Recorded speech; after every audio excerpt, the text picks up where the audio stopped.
Hello everyone. এবারে south ইন্ডিয়ার জার্নিটা শুরু হলো ভোর রাতে কলকাতা এয়ারপোর্ট থেকে। আমরা আর্লি মর্নিং 4:30 নাগাদ এয়ারপোর্টে ঢুকে গেছি। এবারে জার্নিটা আমাদের খুব এক্সাইটিং ছিল। আমি আর আমার ভাই বউ মৌমিতা এখন বসে আছি কলকাতা এয়ারপোর্টে, আর আমাদের ডেস্টিনেশন হচ্ছে চেন্নাই। Tata, let's go.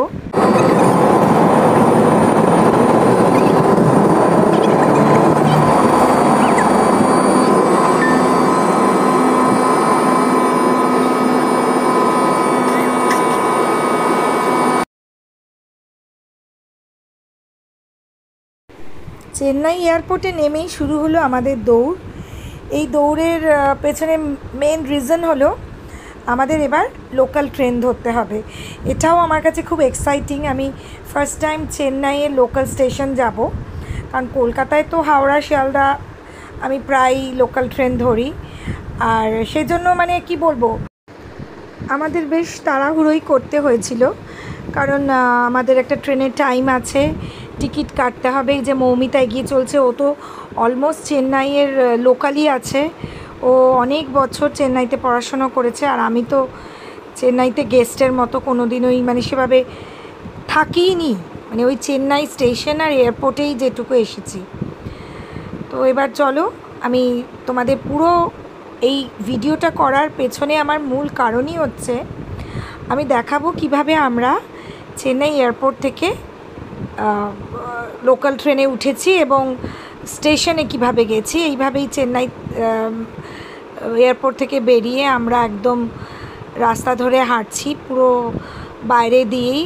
পাশেই আবার মেট্রো আছে, আমরা মেট্রোর দিকটা যাইনি। এই যেভাবে রুটটা নিচ্ছি, যেভাবে টার্ন নিচ্ছি, বেসিক্যালি অনেকেই কিন্তু চেন্নাই এয়ারপোর্ট থেকে ট্রেন ধরতে ওদের লোকাল স্টেশনে যায়।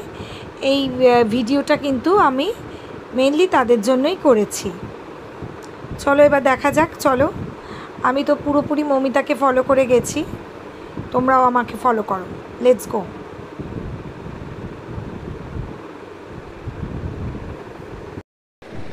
এখানে কিন্তু এসকেলেটর নেই, সিঁড়িতে কিন্তু লাগেজ নিয়ে আমাদের উঠতে হয়েছে, তাই খুব ভারী লাগেজ হলে কিন্তু বেশ মুশকিলে যে ও টিকিট কেটে আসছে। এই জায়গাটা খুব স্মুথ, এটা আমরা ইজিলি গেছি। এই চলে এসেছি আমরা প্ল্যাটফর্মে। প্ল্যাটফর্মের নামটা আমার তো কিছুই মনে পড়ছে না, কারণ ভিডিওটা অনেক দিন আগে করেছি। তো এখান থেকেই আমরা ট্রেনে উঠেছিলাম। আচ্ছা, মনে পড়লো, প্ল্যাটফর্মটার নাম ছিল থিরুজুলাম। তাম্বারাম স্টেশনে নেমে আমরা গুরুবায়ুর এক্সপ্রেসের জন্য টিকিট কাটছি। এই টিকিটটা কিন্তু আগে থেকে বুক করতে পারলে ভালো হতো, কিন্তু যেহেতু আমাদের এই পুরো ট্যুরটাই আমার জন্য স্পেশালি খুব শর্ট নোটিসে প্ল্যান করা হয়েছিল, আমরা টিকিটটা বুক করতে পারিনি, অ্যাডভান্স টিকিট বুক করতে পারিনি। তো কিন্তু আমি সবাইকেই বলবো অবশ্যই এই ট্রেনের জন্য কিন্তু অ্যাডভান্স টিকিট বুক করে নিতে। সেটা অনলাইনেও করা যায়, কারণ এখানে কিন্তু জেনারেল কম্পার্টমেন্টে যথেষ্ট ভিড় হয়। এই ট্রেনটা লং ডিস্টেন্স ট্রেন, কেরালা অবধি যায়। আমরাও এটাতে করে 4 ঘন্টার জার্নি করেছি, 4 থেকে 5 ঘন্টার জার্নি। তো আমরা বহু বছর বাদে আমি এরকম একটা অ্যাডভেঞ্চার করলাম, জেনারেল কম্পার্টমেন্টে উঠেছি, কিন্তু বেশ ভালো ছিল লোকজন।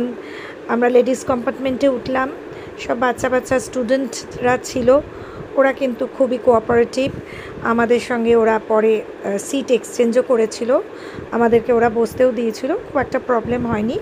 কিন্তু আমি জেনারেলি সবাইকে বলবো এভাবে জার্নি করলে যেন অ্যাডভান্স টিকিটটা বুক করে নেওয়া হয়। সেটা সব রকমই ওদের আছে, second class, first class, third class, কোনো প্রবলেম নেই, এসি নন এসি সব কিছুই আছে।